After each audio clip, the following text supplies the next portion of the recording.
friend Sharon. I figured out a fun way to emboss. It's super easy. I think you're gonna love it. I hope that you are inspired, and if I can ever help you with your Stampin' Up supply needs, let me know. Let's get started.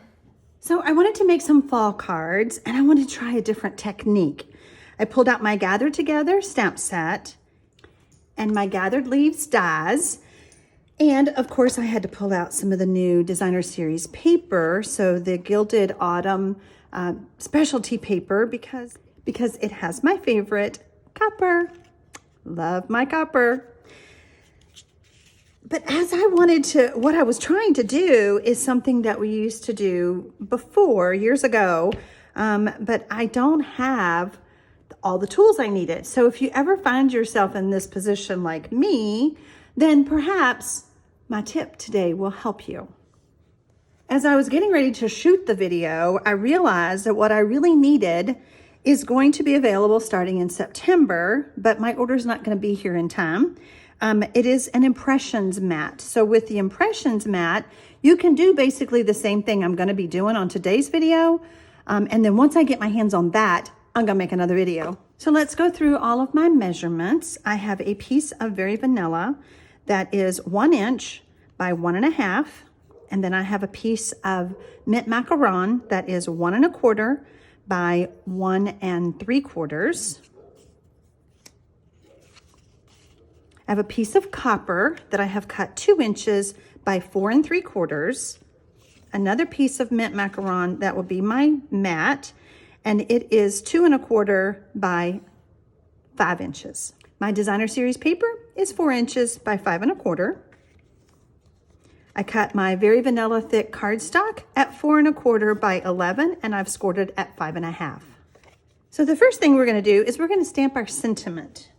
I'm going to remove the static from my Very Vanilla cardstock, just using a dryer sheet from the laundry room. I have my Versamark pad, and I have my cinnamon cider pad. Now, Stampin' Up came back with the copper foil sheets, but they did not come back with my copper embossing. I have found a way to kind of come close and make my own.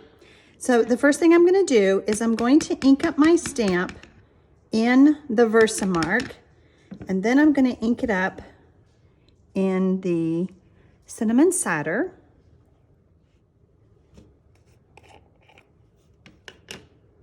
The Versamark just helps keep my ink a little bit wetter, a little bit longer. Now I'm going to pour clear embossing powder, and then I'm going to heat set that.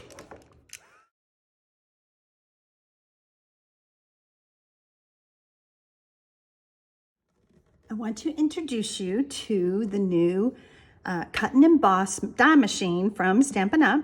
It is so adorable. It's so cute, and it folds up very nicely. Then when you're ready to use it, you just pull the sides down and turn it sideways. And I want to talk to you about when you purchase it, you get your quick start guide, which is super easy to follow the instructions on different sandwiching. And that's always the challenge with sandwiching the dies and the plates and with the machine. So here's my base plate, and I'm going to refer to this more often than I probably will the insert. For right now, it says to place die cutting edge down. This is for, hold on. So when I started looking at all the plates, this one tells me it's not a cutting surface, okay? Obviously, this is like our clear plate, so it is a cutting surface, but they're numbered. See how it says number 3? That one was number 4. Here's another number 3. And I want to cut thin dies, so this is what I'm going to be using. I'm going to place this on here. It tells me number 1 is my platform, number 2 is this. Then I will put a number 3 plate, my die, and my cardstock, and then my number 3 plate again.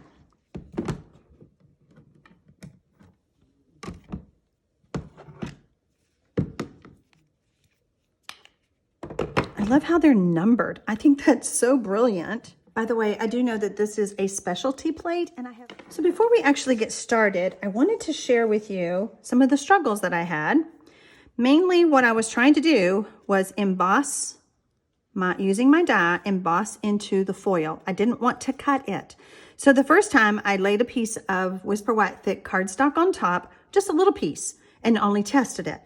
But then when I laid that cardstock back on and put the dies on, it cut out the leaves because the machine will actually break down the fibers of my Whisper White cardstock. So the next time I did it, it actually cut.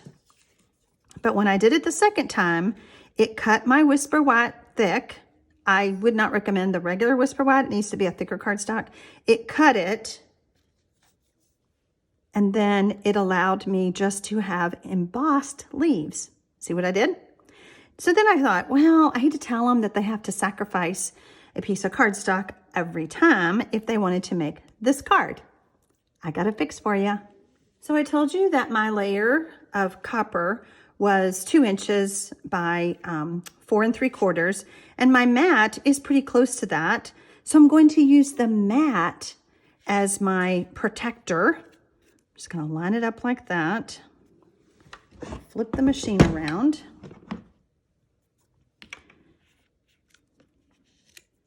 I'm going to place this with my copper side up. See, I have the copper up. I'm going to take my dies. Now these are very thin dies. And I'm going to, let's see, this one was in the middle. It doesn't really matter, but I'm just doing it the way I made my other card.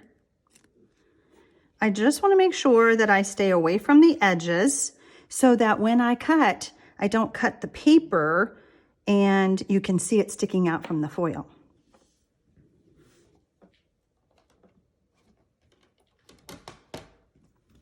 We're going to add our number 3 plate again. And we're going to crank it.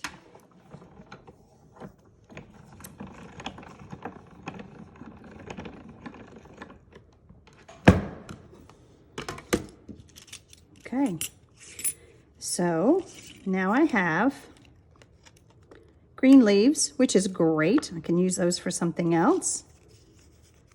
I still have my mat. So this was a great paper saving tip, wasn't it? I just realized that. So now I'm ready to assemble my card. And first I'm going to assemble my layers. And I want to point out something. I am putting the glue on. And I'm putting it on my mat because I don't really want glue that's going to go through the leaves and get all over my table or my work surface. But I'm going to take this end and I'm going to smooth that glue out. And I'm going to show you on the first card I did. I had forgotten this, so I hope this helps you. Whenever you are attaching foil to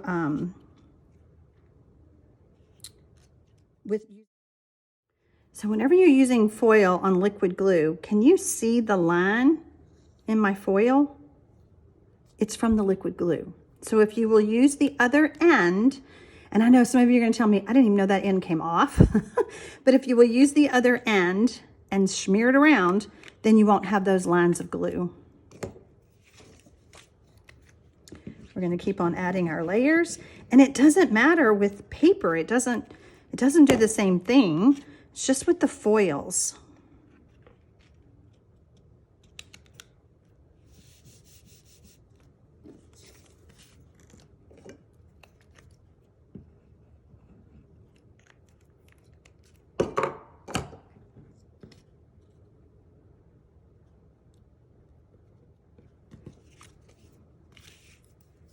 I'm going to pop this up with some dimensionals.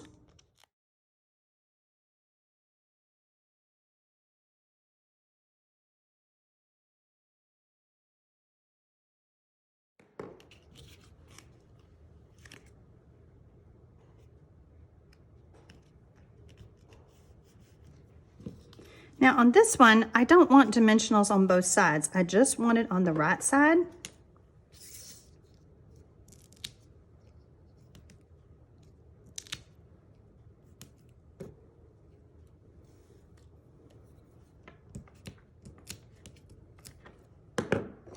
And then I'm going to add a little bit of liquid glue on that left side.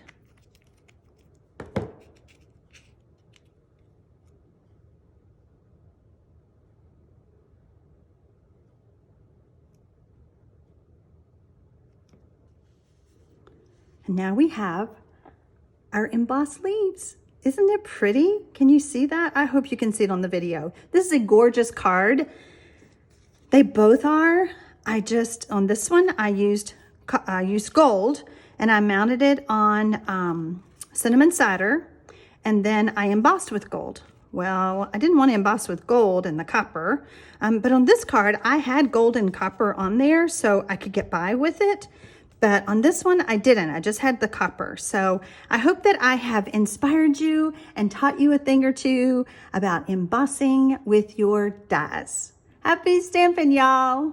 So I decided I didn't want to leave you hanging on this video about what this plate is for. I called it a specialty plate because that's what the brochure, the insert said, but it is used for embossing. Okay, so I want to show you really quick, going back to our platform number 1. If I want to use standard embossing folders, I'm going to use the platform number 1, this right here, and I'm going to use 2 of the number 3s and my embossing folder.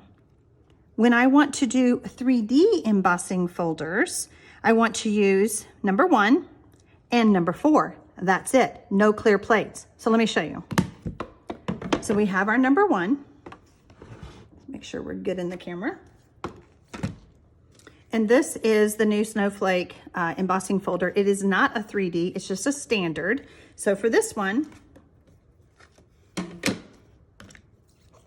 we're gonna need 2 of the number 3 plates. I'm gonna put my cardstock inside, place it on there, line up my plates, and then we're gonna run it through.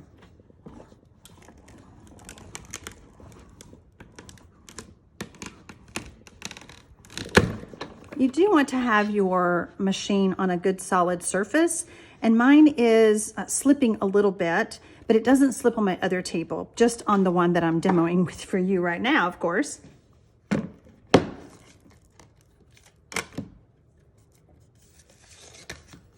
Look how beautiful. It does a great job. Very crisp, very pretty. So now here's the seabed, and it is a 3D, which is the thicker ones.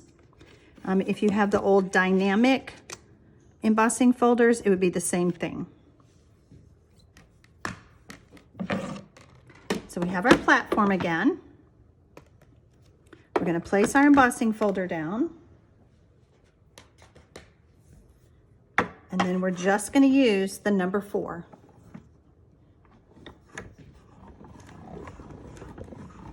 It goes through pretty easy too.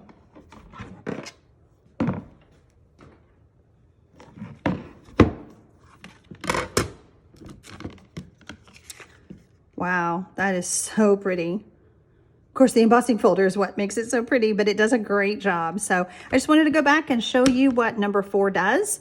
And like I said, I can't wait until those other folders, those other mats are available in September. If you have fallen in love with this cute little machine, you can start getting yours in September as well.